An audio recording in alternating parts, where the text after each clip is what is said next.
मुभीको सुरुमा हामीलाई एउटा गाउँ देखाइन्छ।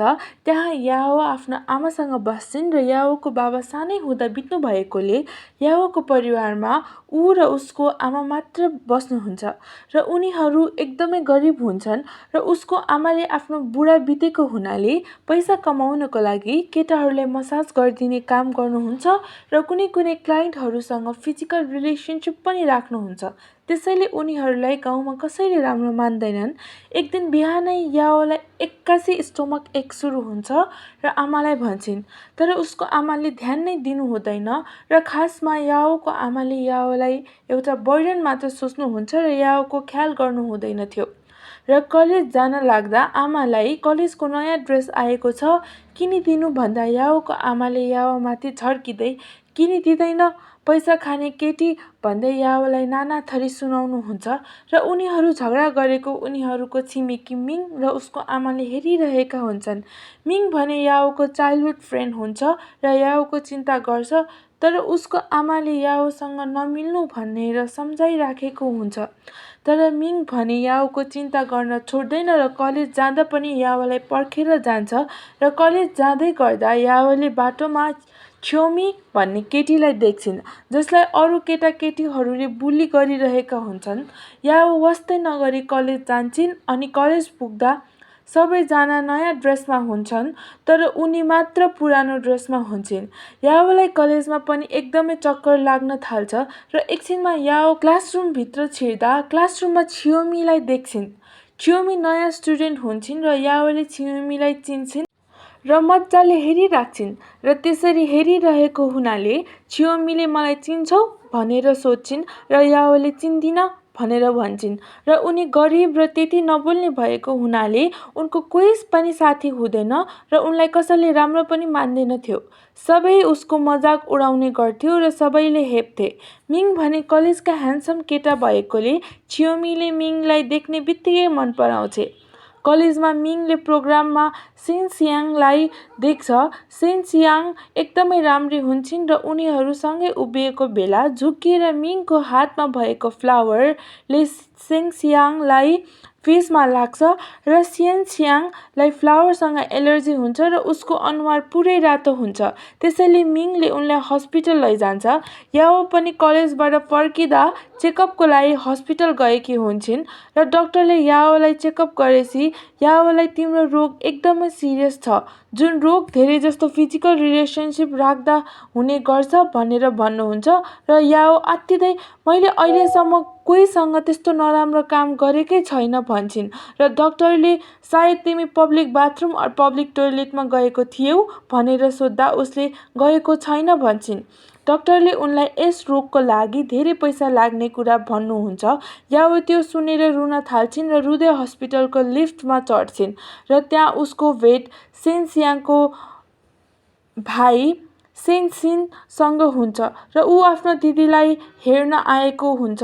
याओ रोएको देखेर सेन्सिन अलमल्ल पर्छ र लिफ्टबाट निस्किएर सेन्सियाङ भएको ठाउँमा जान्छ।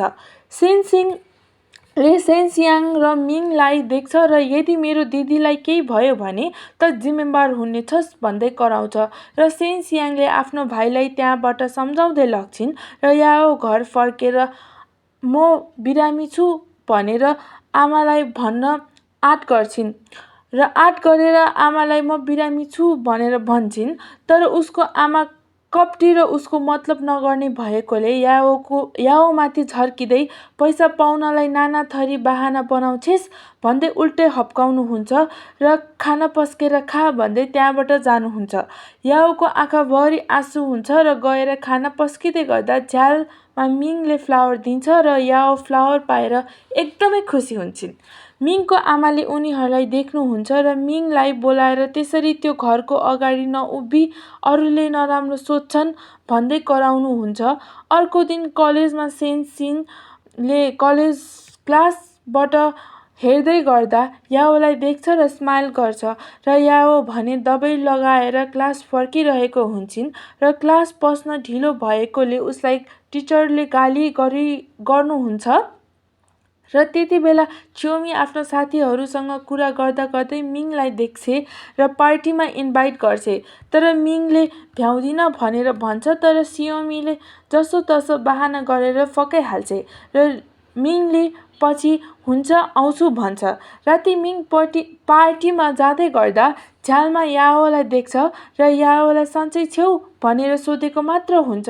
याओ त्यही समयमा बेहोस हुन्छन् र मिङले उसलाई हस्पिटल लग्छ र याओ होसमा आएपछि मलाई के भएको थियो भनेर सोध्छिन् र मिङले भन्छ, डाक्टरले भन्नुभएको तिमीलाई धेरै टेन्सन लिएर तिमी बेहोस भएको रे भन्छ र याओले हस्पिटल बिल कति भयो भन्दा चिन्ता नलिऊ मैले सबै तिर्दिसकेँ भनेर भन्छ। याओ मिङले गरेको केयर र हेल्पले एकदमै खुसी हुन्छन् र अर्कोतिर चियोमी र साथीहरू मिङलाई पर्खिरहेको हुन्छन्। तर मिङले कल गरेर याओ बेहोस भएकोले उसँग हस्पिटलमा छु आउन पाउँदिन भन्दा चियोमीले ठिक छ याओको ख्याल राख भनेर भन्छे र कल राख्छे। तर याओसँग एकदमै रिसाएको हुन्छे र अँध्यारो अनुहार पार्छे। राति घरमा मिङले बाबाको पर्सबाट पैसा चोर्छ र बिहान याओलाई त्यही पैसा दिन खोज्छ।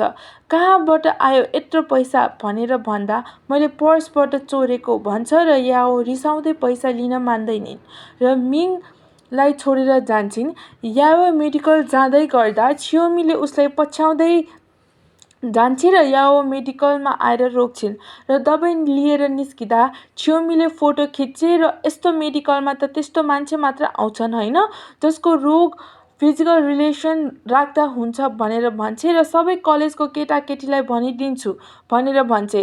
नभन्दै चियोमीले कलेजभरि याओको रोगको बारेमा हल्ला फैलाइदिन्छे र त्यसपछि याओलाई कलेजमा सबैले सताउन थाल्छन् र उसको छेउमा कोही पनि जाँदैनन् र उसको सबैले मजाक उडाउँछन् र उनीहरूले याओको खाँदै गरेको खाजामा जुठो फालिदिन्छन्, जिउभरि पानी खनाइदिन्छन्, लुगाभरि रातो मसीले छेपिदिन्छन् र याओ एक्लो महसुस गर्छिन् र सहन नसकेर पानीको छेउमा गएर बस्छिन् र पानीमा उसको ब्याग खस्छ र टिप्न जाँदा याओ झन्डै डुब्छिन्। तर ठ्याक्क त्यति बेला सेन्चिन आएर याओलाई बचाउँछ र सेन्चिनले किन मर्न आँटेको भनेर सोद्धा याओले त्यस्तो होइन म ब्याग टिप्न मात्र गएको भनेर भन्छन्। याओले सेन्चिनलाई तिमीले मेरो बारेमा कलेजमा सुनेकै छौ होला त्यसैले मेरो छेउमा नआऊ तिमीलाई पनि यो रोग सर्छ भन्दा सेन्चिनले म कलेजको वायत र्युमरहरूमा वास्ता र मतलब गर्दिन र तिम्रो जस्तो रोग सानो बच्चाबच्चीहरूलाई पनि लागिरहेको छ त्यसमा उनीहरूको के दोष त्यही भएर मलाई यस्तो कुरामा वास्ता छैन भन्छ र याओलाई सेन्चिन राम्रो लाग्न थाल्छ र उनीहरू मिल्न थाल्छन्। याओले कुरा गर्दै गर्दा मेरो जिन्दगी एकदमै नराम्रो छ मलाई सबैले नराम्रो भन्छन् र हेप्छन् भन्दा सेन्चिनले उसको मनोबल बढाउन तिमीले तिम्रो जिन्दगीमा भइरहेको दुःखहरूसँग सामना गर्न सिक्नुपर्छ र कलेजको जति पनि केटाकेटीहरूले सताउँछन् तिमीले पनि उस्तै जवाब दिनुपर्छ भन्छ र कलेजमा उसले भने जस्तै जसले उसलाई सताउँछ र खिल्ली उडाउँछ याओले पनि उनीहरूलाई त्यस्तै गरी जवाब दिन्छन् र निडर हुन्छन्। उसको साथ सेन्चिनले पनि दिन्छ। याओ पनि खुसी हुन थालेकी हुन्छन्। एक दिन याओसँग एउटा केटा आफै न्यु खोज्दै आउँछ र रिसले याओले त्यो केटालाई पानीले मर्ने गरी भिजाइदिन्छन् र ठ्याक्क मिङ आइपुग्छ र याओलाई गाली गर्छ र सेन्चिनले याओलाई प्रोभोक गर्यो भनेर मिङले सेन्चिनलाई कुट्छ र कलेजमा याओको कारणले झगडा भएकोले याओलाई सरले गाली गर्दै गर्दा सेन्चिनले मिङले मलाई कुटेको हो त्यसमा याओको के दोष भनेर भन्छ र त्यो सुनेर याओ खुसी हुन्छन्। अफिस अगाडि सेन्सियाङ र सेन्चिन कुरा गर्दै गर्दा सेन्चिनले सेन्सियाङको फोनमा याओको नम्बर सेभ गरिदिन्छ र मेरो गर्लफ्रेन्डको नम्बर हो भन्दै जिस्किन्छ। याओलाई कलेजमा पिरियड स्टार्ट हुन्छ र टोयलेटभित्रबाट कोहीसँग सेनिट्री छ भनेर सोद्धा बाहिरबाट सेन्सियाङले सुन्छिन् र उसलाई सेनिट्री दिन्छन्। याओले यस्तो सेनिट्री पहिलो पटक देखेकी हुन्छन् र त्यो सेनिट्रीबाट एकदमै राम्रो सेन्ट आएकोले त्यो सेनिट्रीलाई स्मेल गर्छिन्। याओलाई दबाई किन्नलाई पैसा चाहिएको हुन्छ र याओ घर पुगेर पैसा माग्न घरभित्र छिर्न लाग्दा उसले उसको आमाले कसैलाई मसाज गर्दै गरेको देखेर हतार हतार बाहिर निस्किन्छन् र याओलाई देखेर उसको आमा पनि बाहिर निस्किएर याओलाई गाली गर्नुहुन्छ र यति बेला घर नआइज भनेको होइन भन्दै कुट्न थाल्नुहुन्छ। अनि याओले रुँदै आमाबाट पैसा खोज्छिन् र त्यहाँबाट जान्छन्। भरे कलेजबाट म्युजियम लैजान लाग्दा याओलाई बसले छोडिदिन्छ र याओको बस छुटेपछि याओको ब्याग भने बसमै हुन्छ। धन्न सेन्सिन आइपुग्छ र उसलाई आफ्नो क्लासको बसमा चढाएर म्युजियम लैजान्छ। त्यहाँ सेन्सिनले याओको फोनमा पनि उसको दिदीको नम्बर सेभ गरिदिन्छ र उनीहरू हिँड्दै गर्दा त्यहाँ उनीहरूले मिङ र सेन्सियाङलाई देख्छन् र उनीहरूले मिङ र सेन्सियाङलाई देखेर याओ निराश हुन्छन् र सेन्सियाङसँग अलि रिस गर्छिन् किनभने आफूले मिङलाई मन पराएकी हुन्छन्। सबैजना बस चढेर फर्किन लाग्दा याओले ब्याग खोलेर हेर्दा उसले आफ्नो आमाबाट लगेको पैसा भेट्दैनिन् र उसको पैसाले सबैले खानेकुरा किनेर खाएको देख्छिन् र त्यो सब छियोमीले गरेकी हुन्छ। याओको दिमाग तात्तिन्छ र रिसले आँखा देख्दैनिन् र छियोमीको अनुहारभरि उसले लाउँदै गरेको दबाई लगाइदिन्छन् र हल्ला सुनेर मिङ पनि आइपुग्छ र याओलाई गाली गर्छ र छियोमीलाई हस्पिटल लैजान्छ। सबैजना उसको अगेन्स्ट भएकोले उसले हार खाएर खोलाको छेउमा गएर एक्लै बसिरहेकी हुन्छन् र त्यहाँ मिङ आउँछ र छियोमीलाई जे पनि हुन सक्थ्यो, उसको आँखा बिग्रिन सक्थ्यो भन्दै याओलाई रिसाएर गाली गरिरहेको बेलामा याओले भएको भए पनि केही हुन्थेन, मेरो जिन्दगी त्यसै तनावमा छ भन्दै भन्छन्। मिङले तिमीलाई पैसाको त्यत्रो खाँचो र तिमीलाई त्यो रोग कसरी लाग्यो भन्दा याओले झर्किँदै तिमीले पनि त्यही सोच्यौ मैले मेरो आमाले गरेको काम गर्छु भनेर होइन भन्दा मिङले त्यस्तो होइन घर हिँड भन्दै भन्छ। याओले तिमी को हो मेरो बारेमा सोचिराख्ने, तिमी जहिले अरूको कुरामा व्यस्त हुन्छौ, तिमी नयाँ नयाँ साथीहरू बनाउनमा व्यस्त हुन्छौ, मलाई एक्लै छोडिदेऊ। तिमीलाई थाहा छ तिम्रो र मेरो जिन्दगी एकदमै डिफ्रेन्ट छ, मलाई तिमीबाट पनि आरिस लाग्छ। तिमी एउटा खुस परिवारमा जन्मियौ, तिमीलाई कुनै दुःख समस्या आयो भने पनि सबै परिवार मिलेर त्यसको हल खोजिहाल्छौ, तर मेरो जिन्दगी एकदमै नराम्रो छ। तिमीलाई तिम्रो आमा बाबाले कति माया गर्नुहुन्छ, तिम्रो आमाले कहिले हकार्नु हुँदैन, तर मेरो आमाको लागि पनि म एउटा बर्डन मात्रै हो। सबैले सोच्छन् म एकदमै लाचार र आमाको पैसा खाने केटी भनेर, कहिले मलाई र मेरो आमालाई राम्रो भन्दै याओ रुन्छिन्।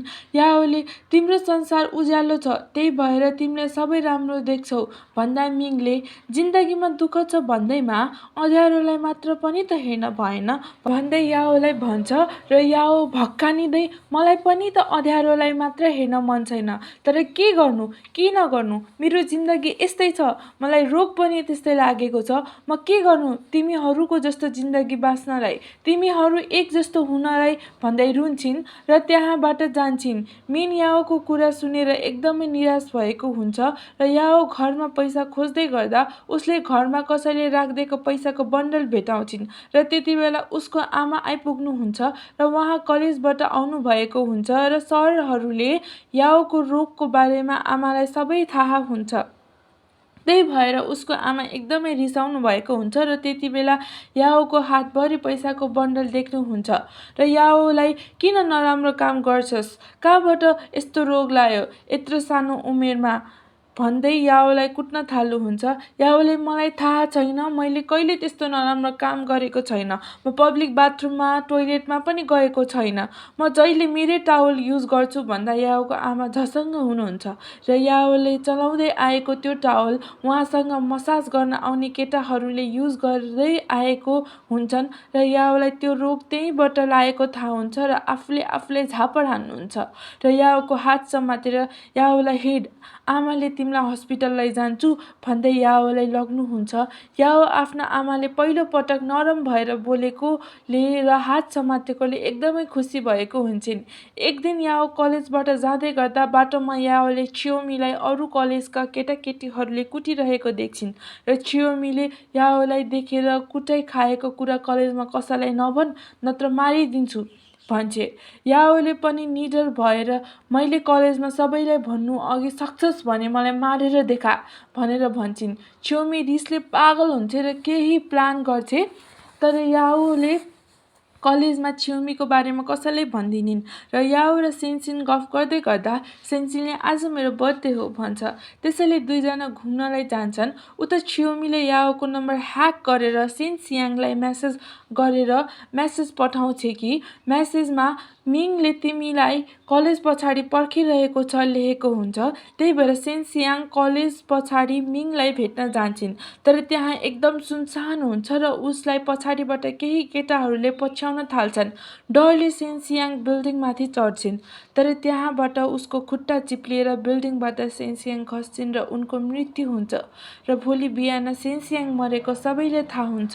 सबै एकदमै निराश हुन्छन् र सेन्सियाङको आमा भने आफ्नो छोरी बितेको सहन नसकेर भक्कानिएर रुनुहुन्छ र सबैले सेन्सियाङलाई पठाएको मेसेज याओले नै पठाएको हो भनेर सोच्छन् र सेन्सिन र मिङ पनि याओले नै आरिसले सेन्सियाङलाई मेसेज पठाएर मान्छे लगाएर मारेको सोच्छन् र उसँग बोल्न छोडिदिन्छन् र सबै दोष याओमाथि पोख्छन्। तर पुलिसले भने सेन्सियाङको हत्यारा पत्ता लगाउन सकेको हुँदैनन्। कलेजको सबै केटाकेटीहरूले फेरि याओलाई हत्यारा भन्दै नाना थरी सुनाउन थाल्छन्। याओ सबैले आफूलाई हत्यारा भनेकोले रुँदै चिच्याउँदै म हत्यारा होइन, सेन्सियाङलाई मैले मारेको छैन भन्दै रुन्छिन्। तर कसैले उसलाई उसको कुरालाई मतलब दिँदैन र उसले हार खाएर मनमनै म निर्दोष छु भन्नलाई म मर्नै पर्छ भनेर सोच्छिन् र खोलाको बगरको छेउमा गएर आत्महत्या गर्ने सोच्छिन् र याओ त्यहाँ उभिएको देखेर सबै कलेजका केटाकेटीहरू याओलाई हेर्न त्यहाँ पुग्छन्। तर सेन्सिन र मिङ भने सुनेर पनि त्यहाँ जाँदैनन्। तर कलेजका केटाकेटीहरू भने याओलाई नाना थरी भन्न अझै छोड्दैनन् र सबैजनाले यसले नाटक गरिरहेछ भन्छन्।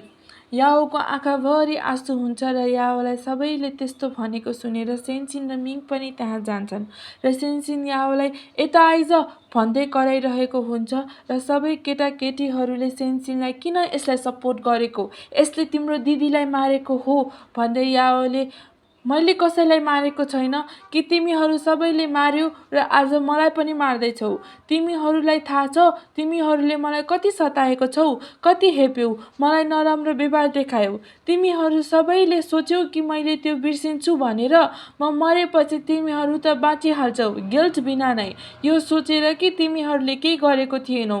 तिमीहरू कति गिरेको र मनढुङ्गा भएको मान्छेहरू छौ र तिमीहरूले मलाई गरेको व्यवहारलाई म कहिल्यै बिर्सिन सक्दिन। तिमीहरूको मन कति निष्ठुर छ, तिमीहरूलाई अरूको बाध्यता र परिस्थितिको मतलब छैन, अरू जे मन लाग्यो त्यही गर्छौ र भन्छौ भन्दै आँखा भरि आँसु गर्दै भन्छिन् मलाई थाहा छैन सेन्सियाङलाई कसले मार्यो, तर तिमीहरूलाई मजाले थाहा छ कि मलाई कसले मार्यो भन्दै याओ कुद्दै गएर पानीमा हाम फाल्छिन्। त्यो देखेर सबैजना एकदम आत्तिन्छन् र सेन्सिन पनि खोलामा हाम फाल्छ र याओलाई निकाल्छ, तर याओ बाँच्दैनन्। त्यही भएर सेन्सिन भक्कानिँदै रुन्छ। पुलिस इन्भेस्टिगेसन अनुसार दोषी र हत्यारा छियोमी हो भनेर थाहा हुन्छ र सबैले गल्तीको पश्चाताप भइसकेको हुन्छ।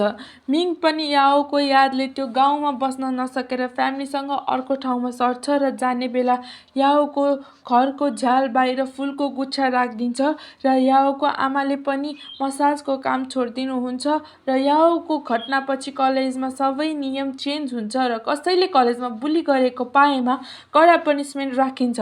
सेन्सिन पनि अर्को कलेज ट्रान्सफर हुन्छ।